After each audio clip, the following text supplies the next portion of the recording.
thian tiu Google Chrome hi in mang veng Google hi in mang ve ni chuan heng setting pathum le third party application in download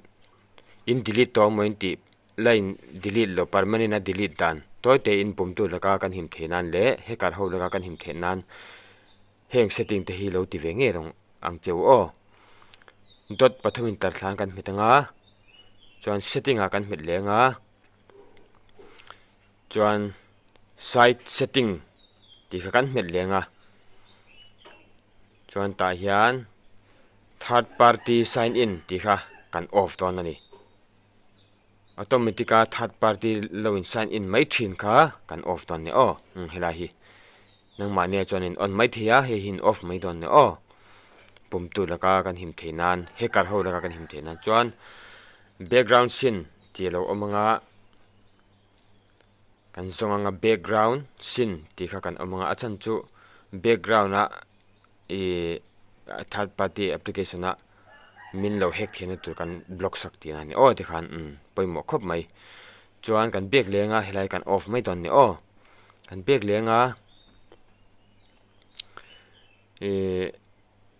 setting a khan kan lut lea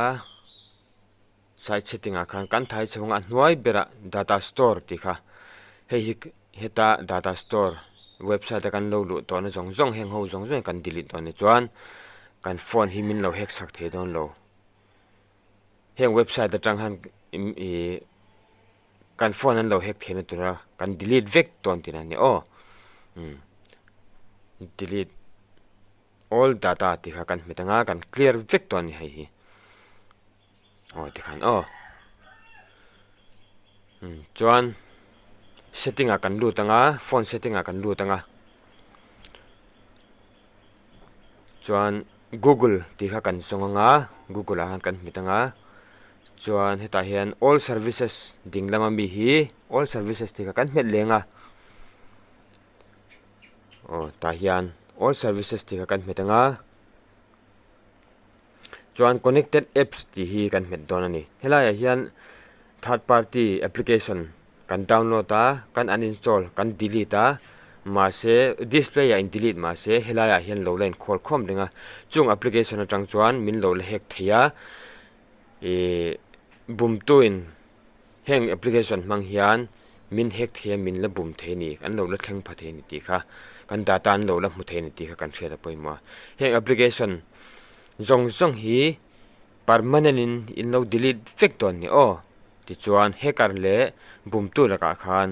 heng application mang hian min bum thei to don lawa min hack thei to don lo ti na ani o poimo khop mai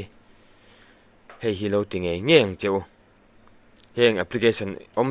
zong hi in delete vek don nia application in man lai in uninstall lo in man lai ang chi kha chu heta hian lang lawang o in delete to nu mo in ti ho chia ka helai hian alo lang don ni o kha khain lo delete nge don hei delete hi kan metanga permanent in kan delete sak don ni chuan heng application atang hian min lo access kan ti kan device a hian min an lo thleng phadon lo kan phone hi min lo hack sak the don lo ni o ti khan vai in kan delete mai don nia thang mang khan o tinga kan delete vek don nia x ti kha kan met mai don ni o x ti kha kan metanga chuan lo en ula o pakhat jok hain delete tra chuan an hnuai mi jok po hi kan delete don ni avai in helaya application om zong hi chu in delete vek don ni in man to lo in display ya in delete to nu ha helai hen lo la lang thin ni o delete kha kan metanga confirm ti kha kan metang chuan heng application mang hian min bum thei to don lo min hack thei to don lo ti na ni o poimo khop mai kha lo tinge ngeng cheu khati jong kha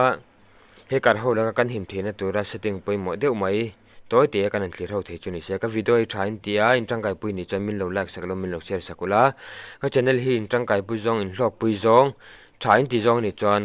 min lo subscribe sak don ni o ale peka I video tangkai tak tak kan mamong chi kan hriat tur phone chung changa kan hriat tur poimo tak tak thlir ho kan tum lenga tuna tan chuan kan du tonga engemaw har satna nei hriat thiam lo na nei in om chuan comment lama kan lo sei ula theng ang in thil fia kan tum don ni o tuna tan chuan kan du tonga thlir tu zong zong te in se vain mang tha vek ule